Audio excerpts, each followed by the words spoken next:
جوزی رحمہ اللہ کے بارے میں مشہور ہے کہ جب ان کا انتقال کا وقت ہوا تو انہوں نے وصیت کی تھی کہ میں نے زندگی بھر جتنی کتابیں لکھی ہیں تو ان کتابوں کے لیے میں نے جو قلم استعمال کیے تو جب بھی میں نے قلم پر خط لگایا تو اس خط کے جو چورا ہوتا تھا میں اس کو جمع کرتا تھا. تو انہوں نے وصیت کی تھی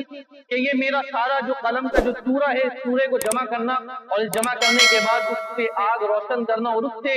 غسل کے لیے میرے پانی کو گرم کرنا، کیونکہ میں نے ساری زندگی یہ وہ خط ہیں جو میں نے اللہ کے نبی کی باتیں لکھی اور وہ قلم کو خط لگایا اس کا چورا ہے، اس سے میرے غسل کے پانی کو گرم کرنا. چنانچہ پڑھنے کے بعد جب ان کی وصیت کو پورا کرنے کا موقع آیا تو سب کے سب نے اس پانی کو اسی چورے کے اوپر گرم کیا. تو علماء نے لکھا ہے، شیخ عبد الفتاح ابو غدہ رحمہ اللہ نے لکھا ہے وہ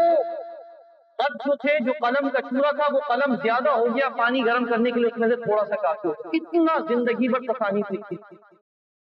Mm-hmm.